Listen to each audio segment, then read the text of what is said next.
as boas-vindas para todos e pedir para vocês se dedicarem bastante ao curso, não só à disciplina, mas ao curso, porque é um processo de aprendizado muito interessante.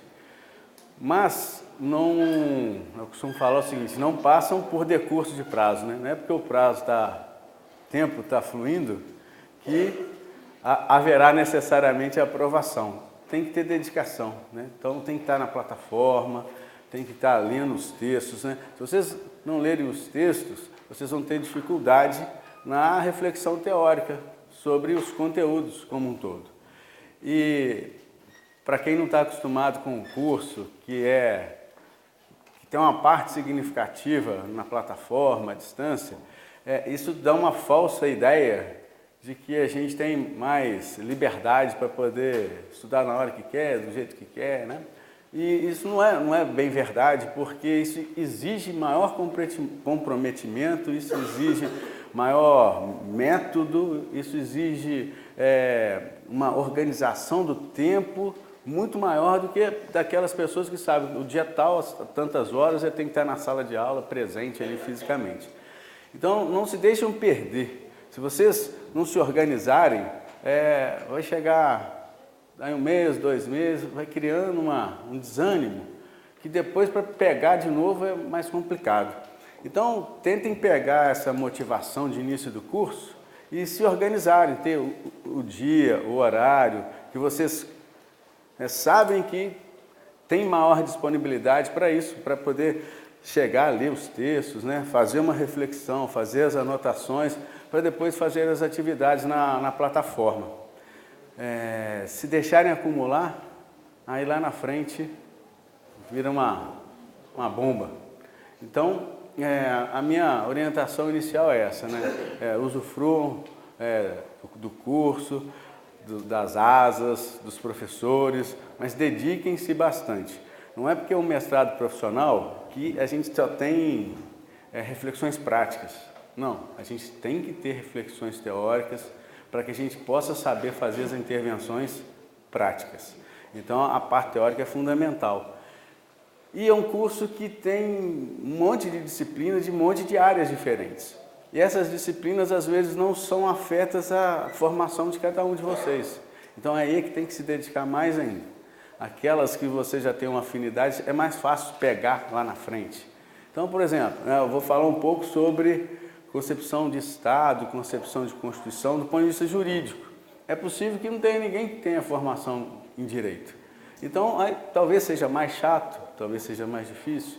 Então, aí é que tem que se dedicar um pouquinho mais. Depois, o professor Marcos Davi e o professor Tanuri, eles vão falar sobre a questão orçamentária, né? A gestão e o orçamento público, na concretização das políticas educacionais. Então, quem não tem essa formação de orçamento público vai ficar perdido. Então, dediquem-se às leituras para poder sanarem as dúvidas no decorrer da disciplina, para não acumular as dúvidas todas lá para o período presencial, na véspera da prova escrita e presencial. Tá legal? Então, essa é uma orientação, mais do que uma orientação, um pedido meu para vocês. A nossa disciplina, ela é dividida em dois momentos, vamos dizer assim. O primeiro, vocês terão um contato maior com a minha parte, e o segundo momento com a professora Alexandra. A minha parte eu vou exatamente tentar trazer para vocês uma concepção de Estado, concepção jurídica de Estado, de Constituição, o papel de uma Constituição no Estado democrático de direito, onde os direitos fundamentais se inserem nisso, qual o papel deles e qual a dimensão jurídica que eles têm. Aí a gente vai passar um pouquinho por uma concepção do orçamento público como um instrumento de concretização dos direitos fundamentais. E aí depois a professora Alexandra vai entrar falando um pouco mais sobre a legislação local específica, né? E a concretização ali das políticas públicas de educação. Bom, então, feito esse panorama, eu queria só apresentar assim, um pouquinho mais desse conteúdo para vocês, que vocês vão encontrar nos textos que a gente vai disponibilizar na plataforma e nos fóruns, nas atividades que a gente preparou para vocês. Então, a gente parte de uma concepção de sociedade, uma concepção singela de sociedade, só para a gente entrar aí no tema depois Estado. E a gente vai ver que para a gente ter uma sociedade tem que ter um conjunto de pessoas que tem um objetivo comum. E esse objetivo comum precisa ser um objetivo permanente, não pode ser um objetivo efêmero, né, passageiro, porque senão ele não vai constituir uma sociedade. Presentes esses elementos, eu tenho que ter um outro elemento, que é um conjunto de regras, um conjunto de normas, que vai fazer com que essa sociedade consiga caminhar rumo ao seu objetivo. Porque se eu não tiver esse conjunto de regras, de normas para a sociedade caminhar junto ao seu objetivo, o que vai acontecer é que um caos vai se instalar. Um vai puxar para um lado, outro para o outro, outro para o outro. Então, em qualquer sociedade, a gente tem que ter um mínimo de consenso sobre determinadas regras, sobre determinadas normas. Bom, mas quem estabelece isso? Quem tem poder. Quem tem o poder estabelece essas regras. E mais do que isso, quem tem o poder, além de estabelecer essas regras de conduta na sociedade, quem tem o poder também estabelece mecanismos sancionatórios, punitivos, para quem descumpre essas regras. Então, esses seriam um mecanismo presente em qualquer tipo de sociedade humana. Qualquer sociedade humana a gente tem esses elementos. E o Estado é um tipo de sociedade humana. Mas o que vai distinguir o Estado das outras formas de sociedade é que o Estado é considerado uma sociedade política que busca conformar, busca submeter todas as outras formas de poder existentes ali dentro daquela base territorial. Então, o Estado, a princípio, ele tem uma base territorial, além de ter aqueles outros elementos, né, de ter um conjunto de pessoas, de ter essas pessoas, elas têm um objetivo em comum, regras, normas são criadas para poder viabilizar esse objetivo comum, há um poder político que cria essas regras e pune quem descumpre as regras, mas isso tudo deve acontecer dentro de uma base territorial. E dentro dessa base territorial, há uma pretensão do Estado conformar todos os outros poderes existentes ali. Isso não quer dizer que os outros poderes não interferem no Estado. É claro que interferem, né? Poder econômico, poder político, né? Uma hegemonia cultural, tudo vai fazer com que as regras naquele Estado sejam de uma forma e não de outra forma. Mas isso tudo constituído, há uma pretensão do Estado exercer, o que a gente pode chamar de poder extroverso do Estado, é um poder soberano do Estado, sobre todos os demais poderes. Eu também não quero dizer que isso ocorre verdadeiramente, mas há essa pretensão do Estado conformar isso. Bom, então a gente percebe que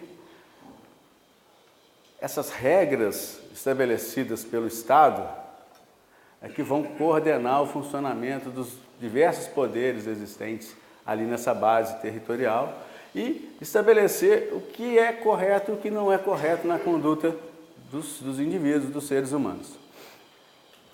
Um ponto importante que eu sempre digo para os alunos é que não é porque é direito, não é porque está contido em normas jurídicas que aquilo ocorre de fato na prática. Quando a gente está iniciando o curso de Direito, a gente aprende que o direito é o mundo do dever ser, e a realidade é o mundo do ser. A realidade é como as coisas efetivamente são, ao passo que o mundo do direito é como as coisas deveriam ser para aqueles que têm o poder de criar as normas. Eventualmente, não é nem como elas deveriam ser para todo mundo, né? Mas o direito, portanto, não quer dizer que, por estar contido em norma, uma determinada espécie de conduta que deveria ser seguida por todos, que isso vai ocorrer na prática. E aí eu digo assim, olha, está na Constituição, mas não é realidade. Mas como assim, professor? A Constituição estabelece assim, uma situação, vamos dizer, ideal, como as coisas deveriam ser. Da mesma forma, o direito penal. Todo mundo sabe direito penal, matar alguém vai para a cadeia. Olha, se é direito né? Tá lá, né? É norma jurídica, falando que é proibido matar alguém. Se o direito mudasse a realidade, o que nós teríamos? Os homicídios não existiriam mais, porque está lá no direito que ninguém pode matar alguém. Da mesma forma, não é porque está na Constituição que todo mundo tem que ter direito a uma educação de qualidade, é que todo mundo tem educação de qualidade. Então aquilo ali é, no mínimo, uma pretensão, uma determinação para o Estado e para a sociedade caminhar naquele sentido. Mas isso só vai tornar realidade a partir do momento em que nós utilizarmos, né, o direito, a própria Constituição, como um instrumento de intervenção na realidade social. Então o direito por si só não faz nada. Mas o direito tem uma certa lógica de funcionamento, pelo menos uma lógica formal, teórica, predominante, né, no estudo do direito, né? E essa lógica do direito diz que há uma estrutura jurídica do direito colocada de uma forma hierarquizada, em que algumas normas são mais importantes do que outras. Algumas normas se submetem a outras normas. E se houver incompatibilidade entre essas normas, o que vai acontecer é que a norma hierarquicamente inferior será considerada inválida. Do ponto de vista jurídico, ela não teria validade. Mas como que se estrutura isso? Tudo isso se estrutura a partir da Constituição. Então a Constituição seria esse conjunto de norma jurídica mais importante, mais relevante num sistema jurídico. Então todas as demais normas jurídicas precisam se subordinar ao que está escrito na Constituição. E se houver uma incompatibilidade entre uma lei e o que está na Constituição, vale a Constituição. Uma resolução do Conselho de Educação e a Constituição, vale a Constituição. Então isso é o que a gente chama de supremacia da Constituição. E por que existe esse princípio da supremacia da Constituição? A gente tem que retroceder um pouquinho na história. Historicamente há um movimento de tentativa de substituição, né, daquele Estado medieval, vamos dizer assim, né, por um Estado moderno. Há todo um processo histórico. A burguesia se fortalece, não tem poder político, mas tem poder econômico. Então há todo um movimento histórico para que se estabeleça um mecanismo, uma forma de funcionamento do Estado que privilegie quem tem o poder econômico, quem sustenta efetivamente aquela comunidade, né? Aqueles detentores do poder ali naquela base territorial. Bom, só um parênteses. Quando eu estou falando Estado aqui, eu não estou falando de Estado membro de uma federação como o Estado de Minas, Rio, São Paulo. Eu estou falando de Estado como o Estado que detém soberania, que detém uma personalidade jurídica de direito internacional. Então, no nosso caso, seria a República Federativa do Brasil. Bom, então, é concebida uma nova forma de Estado. Há um movimento que se denomina por constitucionalismo, e não há um único constitucionalismo, não falam constitucionalismo inglês, constitucionalismo francês, constitucionalismo norte-americano, mas há pontos em comum, né, nesses movimentos que faz com que a gente possa designar um movimento chamado constitucionalismo moderno. Qual é a essência desse constitucionalismo moderno? É preciso fundar um Estado de poderes limitados. É preciso fundar um Estado que se garanta minimamente a vida, a liberdade e a propriedade, que são os fundamentos do Estado liberal. E para que isso ocorra, é preciso restringir, limitar, disciplinar o poder do Estado intervir na vida das pessoas. E aí um instrumento para fazer isso é uma Constituição. Mas por que a Constituição ela é aceita? Ela é aceita não é porque ela simplesmente existe, porque passa a haver um consenso social de que esse Estado precisa ser limitado para que o indivíduo tenha liberdade cada vez maior, para que ele possa pactuar as suas relações privadas, contratar mão de obra, produzir, etc. E aí é preciso estabelecer quais são esses limites do Estado. Isso precisa estar na folha de papel, isso precisa estar documentado. Então é como se fosse um pacto social que estabelece as regras de funcionamento dessa sociedade. Isso passa a estar contido num texto denominado Constituição, Constituição Jurídica. Então, até de uma forma redundante, né?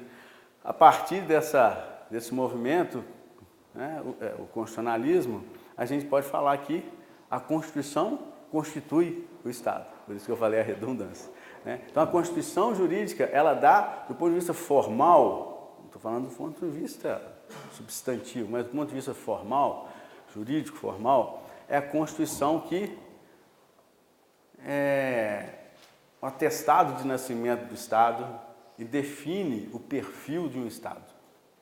Mas, na verdade, a sociedade é dinâmica. E, em função disso, ela muda, obviamente. Em função disso, os textos constitucionais também mudam, também se alteram. Então, a gente vai ter conteúdos constitucionais variando de lugar para lugar, de momento histórico para momento histórico. Não há um conteúdo único de Constituição. As Constituições são as mais diversas. Cada uma com o seu conteúdo de acordo com a realidade daquela comunidade, de acordo com o momento histórico que se vive. Então eu falei para vocês, ó, a gente tem uma Constituição, que é uma Constituição que surge com esse modelo liberal de Estado. Uma Constituição que tem por finalidade limitar o poder do Estado, ampliar o poder da burguesia para poder contratar, a partir de uma lógica que seria que todos têm liberdade. Então, a partir da liberdade, todos são livres, então todos podem celebrar os seus contratos. O que não é verdade, porque tem uns que são mais livres do que outros. Num modelo capitalista, se você só tem a sua mão de obra, a sua força de trabalho para vender, para comer e para poder sustentar a sua família, você se subjuga, você se submete a uma realidade do capital. Então, quem define quanto que eu vou ganhar não é a minha necessidade, é quanto que alguém está disposto a me pagar. Então, isso faz com que, na verdade, não haja igualdade. A igualdade é só formal, jurídica, e, na realidade, ela é uma falácia. Porque se eu vou negociar, aí ele fala assim, olha, você está querendo muito, pode ir que o próximo da fila vem. Então, não há igualdade para poder estabelecer esse processo, né, de funcionamento real das relações sociais. Em função disso, os movimentos sociais surgem, a mobilização, e aí há exigências que os textos constitucionais tenham outros conteúdos, além da limitação do poder do Estado e garantia da liberdade e da propriedade. E aí a gente começa a ter conteúdos que a gente vai chamar de conteúdos ligados a um Estado social. O Estado social não é aquele Estado socialista, né? A Rússia, a China, Cuba. Estado social são aqueles Estados que buscam uma intervenção na realidade social para poder tentar dar uma igualdade material às pessoas, para que as pessoas consigam, nesse processo de competição, nesse processo de luta, que eles consigam partir de um patamar isonômico, de igualdade. Então, os países europeus, de um modo geral, até a Inglaterra, né, que tem a origem do liberalismo, quando a gente chega lá, a gente olha o sistema de saúde pública na Inglaterra, de dar inveja a Cuba. Né? Então, você tem todo o acesso, medicação, tudo de graça, de alta qualidade. Né? Então, isso é uma concepção de Estado social. Então, as constituições passam a mudar o seu conteúdo. Elas passam a ter como conteúdo não só aquelas liberdades e restrições e limitações ao poder do Estado, mas alguns direitos que a gente vai chamar de direitos sociais, como direito à educação, como direitos previdenciários, como direitos trabalhistas. E isso faz com que o Estado passe a ter a possibilidade de intervir na realidade social. Então, o Estado não é mais aquele aparato que tem por finalidade garantir a liberdade e a propriedade.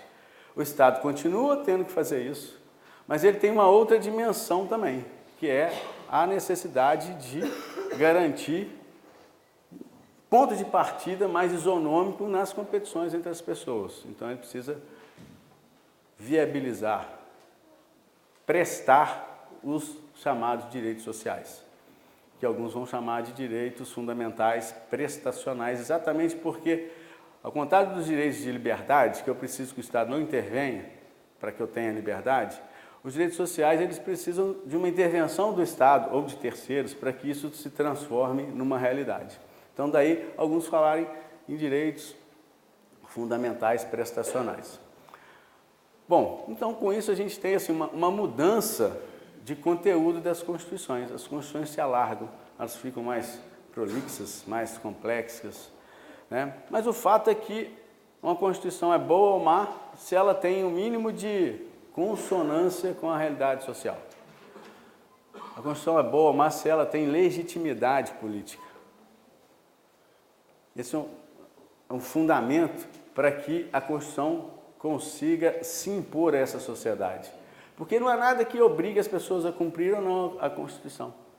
Não existe nada que faça assim, você é obrigado a cumprir a Constituição. O que faz com que a gente cumpra a Constituição é uma concepção, ainda que a gente não tenha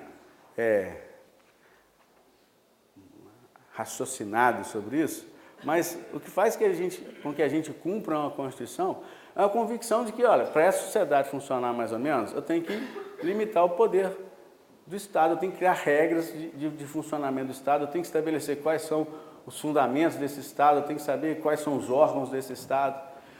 E se a gente não obedecer isso, o que vai acontecer? O caos. Então a gente acaba, se esse texto constitucional tem um mínimo de legitimidade, a gente acaba se submetendo a essa Constituição. Então não há nada do ponto de vista jurídico que fala assim, ó, eu tenho que cumprir a Constituição, né? Eu cumpro a Constituição por quê? Porque é uma certa convicção de que ela precisa ser cumprida. E só vai haver essa convicção se ela tiver um mínimo de legitimidade. Se eu tiver uma boa Constituição, mas imposta, vai haver uma luta social o tempo inteiro para poder derrubar aquela Constituição. É mais ou menos o que aconteceu no regime militar. A Constituição dos militares não é tão ruim assim, não. O problema é que ela não existia do ponto de vista jurídico. Por quê?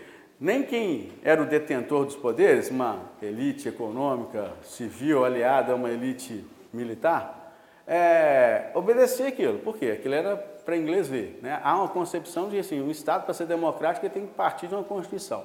Então, até para ter um discurso de que a gente não vivia numa ditadura, era necessário, então, ter uma Constituição. Então, nós tínhamos. Mas quem exercia o poder não se subordinava à Constituição. Ou seja, o papel principal da Constituição, que é controlar, conformar o poder, ela não cumpria. Então, tinha uma Constituição de faz de conta, né? E a própria sociedade também não acreditava naquela Constituição, porque ela não participou do processo de elaboração. Então, ela não tinha legitimidade. Então, a luta era uma luta para quê? Lá no início da década de 80, era uma luta para quê?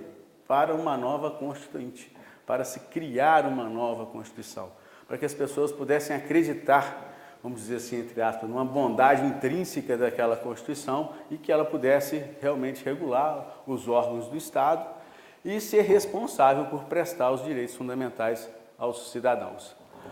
Bom, e aí, passo para um outro ponto que é ligado a essa questão da legitimidade, assim, para que então que essa comunidade pretende que exista uma Constituição? Para manutenção de uma unidade política existente. Os autores do direito, normalmente muito formalistas, eles costumam dizer que o Estado surge com a Constituição, que a unidade política surge a partir da Constituição.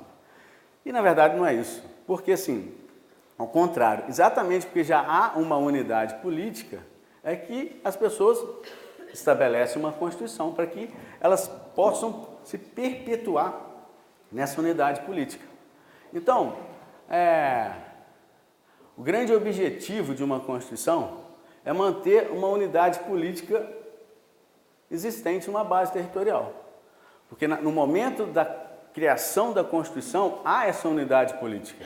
E para que ela permaneça, é preciso que as nossas relações sejam minimamente reguladas. As relações políticas precisam ser reguladas. E aí, quando se fala nessa unidade, quando se tem um Estado democrático, essa unidade é uma unidade na diversidade, na pluralidade, no respeito às diferenças. Não é uma unidade monolítica, mas é uma unidade que precisa ser dioturnamente construída a partir dessa diversidade, com respeito às diferenças. E para isso precisa ter regras que regulem o jogo político. Então, há um conteúdo fundamental no texto constitucional que é exatamente estabelecer regras para o jogo político, para criar as novas regras jurídicas, para estabelecer como o Estado vai dar conta de alcançar os seus objetivos, as suas finalidades. Então, isso seria mais ou menos assim, um conceito de Constituição e o objetivo de uma Constituição. Para alcançar esse objetivo, as constituições contemporâneas, como a Constituição brasileira, elas desempenham duas funções que parecem muito contraditórias, mas elas são, no máximo, paradoxais. A primeira delas é uma função que é típica da Constituição liberal, do Estado liberal, que é a manutenção do status quo, que é a manutenção daqueles exercentes do poder político no domínio do poder político. Mas, se eu tenho uma Constituição democrática, plural, ela precisa dar conta de que a realidade não é justa, que a realidade é injusta. Então, sem afetar muito esse status quo, ela precisa direcionar a ação do Estado para mudar a realidade, para proporcionar transformações sociais a partir dos valores daqueles criadores do texto constitucional. Então, na Constituição brasileira, por exemplo, a gente vai perceber que tem muitas regras que a gente vai falar assim, são normas programáticas, elas têm conteúdo social, elas determinam a intervenção do Estado para a mudança da realidade social. Tem um monte de coisas assim na Constituição. Exatamente essas regras ou essas normas contidas na Constituição e que foram pactuadas, inclusive, com os exercentes e os detentores do poder político, elas pretendem mudar a realidade. Então, quando fala que tem que ter educação de qualidade para todo mundo, significa que há um reconhecimento do Estado que nem todo mundo tem educação. E que quem tem não significa que seja de qualidade. Quando se fala na Constituição, na necessidade do Estado buscar,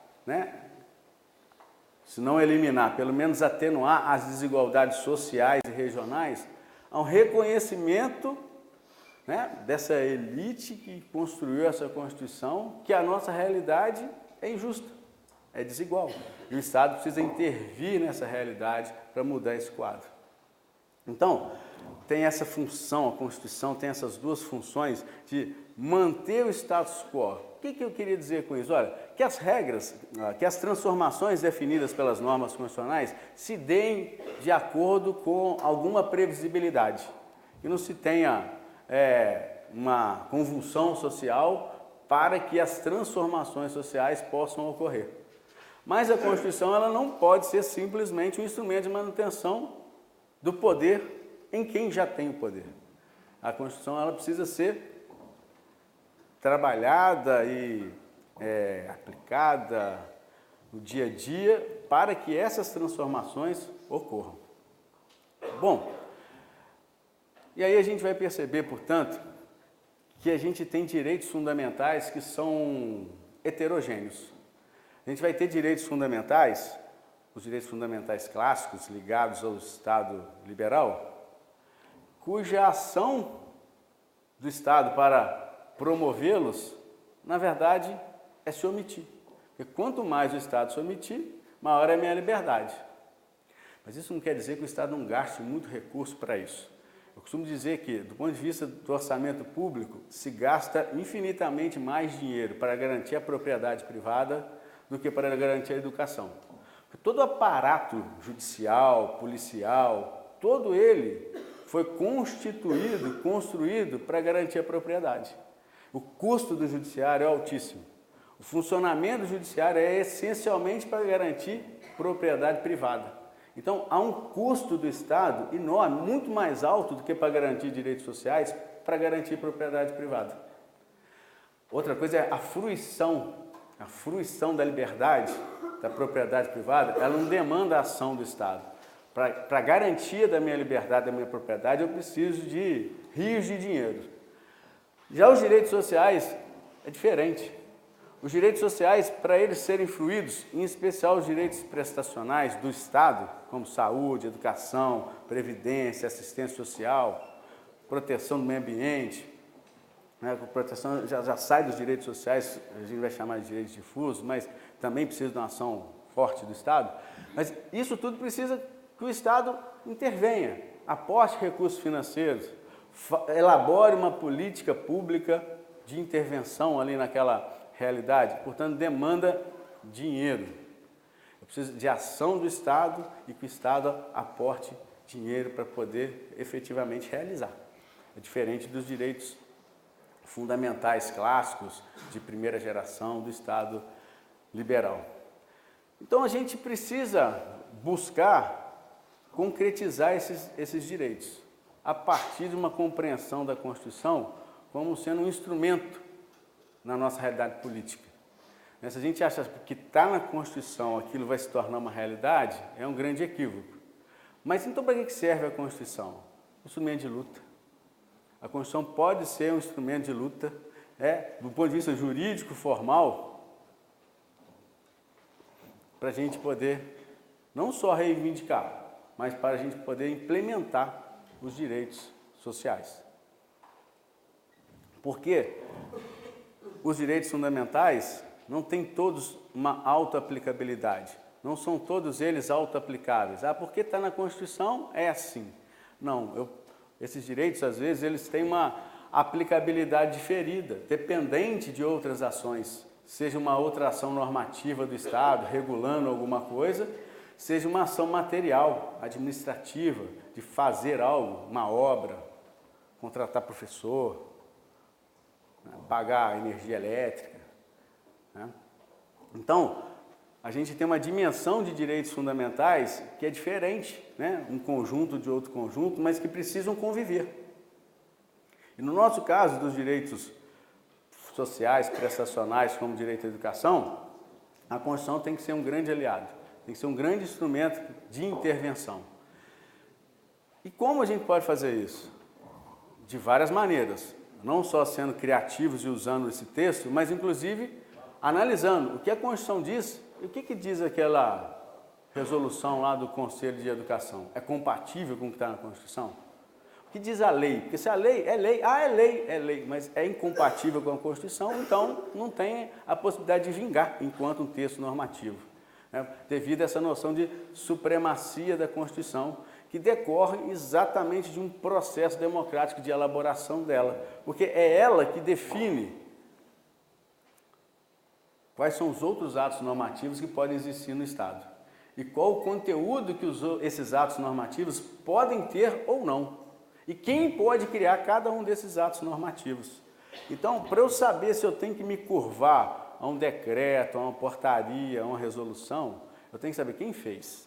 Tinha competência para fazer? Qual o conteúdo? O conteúdo é compatível, com as normas hierarquicamente superiores até chegar à Constituição? Se as respostas estiverem de acordo com a Constituição, aí sim eu tenho que me curvar a esse ato. Senão, eu não tenho que me curvar a esse ato.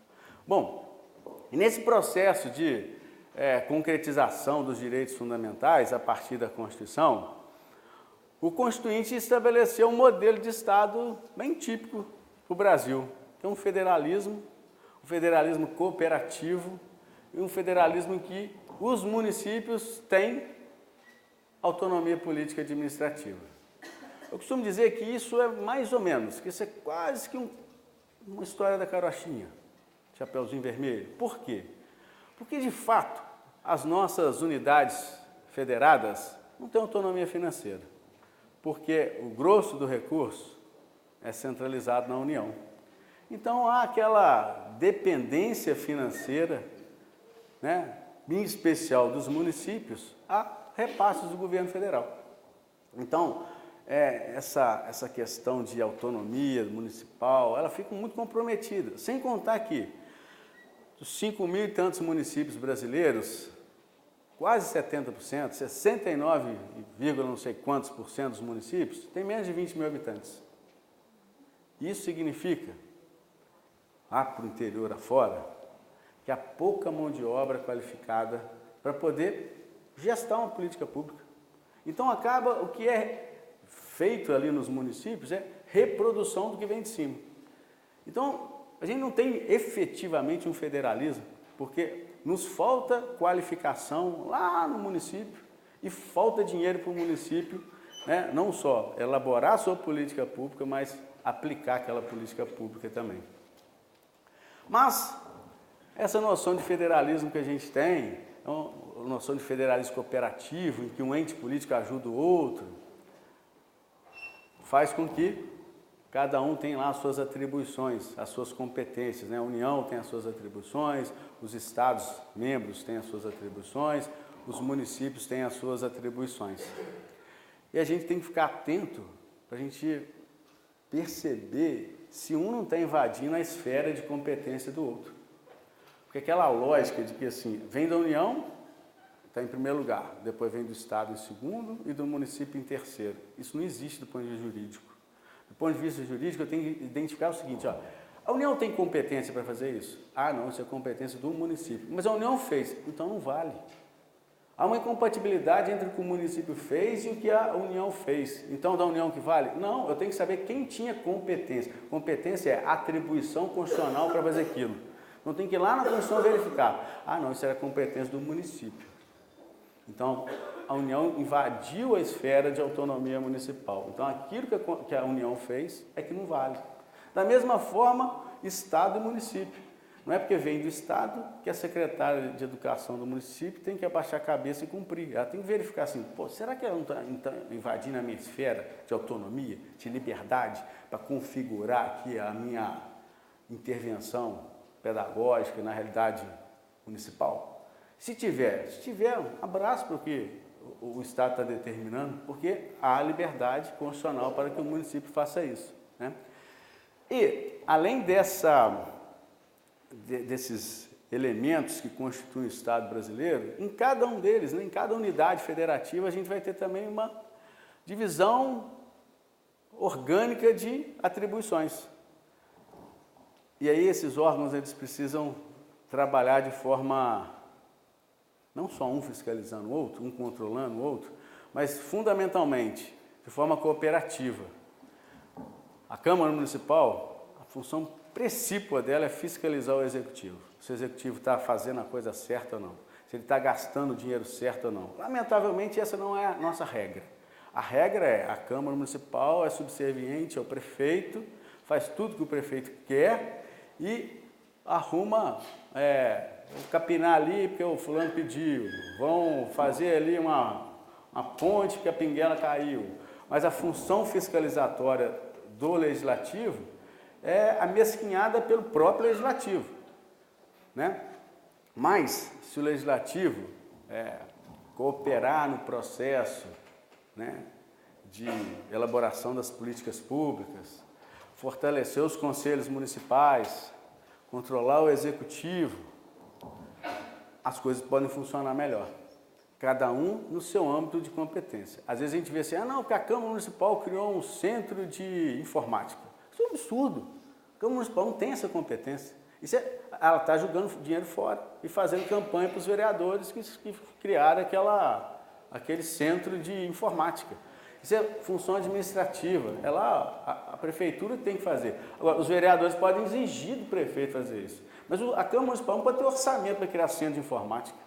Ela tem que ter orçamento para ela se qualificar, ela tem que ter orçamento para ter uma assessoria competente, para poder fiscalizar o prefeito, para cobrar do prefeito, para elaborar propostas de intervenção na realidade municipal. Então a gente precisa também compreender não só as atribuições, as competências que cada ente federativo tem, mas as competências que cada órgão dentro do ente federativo tem. E aí assim a gente tem uma compreensão jurídica do Estado. E tem mais ou menos uma noção de como o Estado brasileiro se estrutura. Então a gente vai ver isso. Vai ter um pedaço da disciplina que é uma tentativa da gente preparar um pouquinho vocês para a disciplina do Marcos Davi, né? Que a gente fala de algumas coisas de orçamento, né? Que é o professor Marcos Davi vai falar para vocês sobre o orçamento público. E a gente tem dentro da Constituição uma coisa que a gente chama sistema orçamentário, sistema constitucional orçamentário. As regras básicas de estruturação do orçamento público brasileiro estão também contidas ali. A gente tem alguns princípios constitucionais orçamentários, então a gente vai também tentar trazer para vocês essa noção. Por quê? Olha, eu costumo falar com meus alunos do direito, é o seguinte, eles estudam bastante todas as teorias alemãs, teorias não sei das quantas, sobre os direitos fundamentais. Eu falo, bom, vocês são fera em direitos fundamentais. E aí, o que vocês vão fazer com isso? Não adianta você saber tudo de direitos fundamentais, mas se você não tiver dinheiro para poder transformá-los em realidade. Então é preciso que a gente tenha uma compreensão do que é o orçamento público. A gente consiga enxergar o orçamento público não como uma peça técnica, mas como uma peça política de escolha de alocação de recursos financeiros. Então, a gente começa a perceber a grande importância que tem o orçamento público, porque a prioridade de gasto no município, no estado, na União, é definida quando se faz um orçamento. Então, para que eu possa mudar a qualidade da educação, eu tenho que verificar como o dinheiro da educação está sendo gasto. Para eu identificar isso, eu tenho que saber assim, como foi alocado lá no orçamento. Se o orçamento foi cumprido, que também é uma coisa. Não basta estar no orçamento, que significa que isso vai ser gasto. Então, o orçamento eu vou prever para o ano que vem gastar esse tanto de dinheiro com a educação. E vou gastar assim, assim, assim, assado. No ano seguinte, eu posso gastar assim, assim, assado ou não. Então, a gente vai perceber que há uma necessidade muito forte de participação popular na escolha das prioridades de gasto do município. O dinheiro é público. É a sociedade que precisa definir quais são as prioridades dela. Não é enconchavo dentro do gabinete que o prefeito, o governador ou a presidência da República vai definir quais são as prioridades. Tem que haver uma discussão com a comunidade. E a partir disso, a comunidade também não pode se desmobilizar. Por quê? Pode estar na lei orçamentária e não ser gasto. Então, a comunidade precisa se manter mobilizada para cobrar a execução daquele orçamento nos termos em que ela constituiu o orçamento. Bom, então assim eu vou encerrando a minha fala, tentando demonstrar para vocês, né, o Estado, a Constituição, o papel da Constituição nessa comunidade política chamada Estado, o conteúdo da Constituição, o que normalmente a gente encontra na Constituição e essa evolução histórica, né, as funções da Constituição, a estruturação do Estado para poder dar conta das suas obrigações e a necessidade da gente ter um orçamento público que viabilize ações para que o Estado cumpra as suas metas, os seus objetivos. Muito obrigado. Bom dia para todos.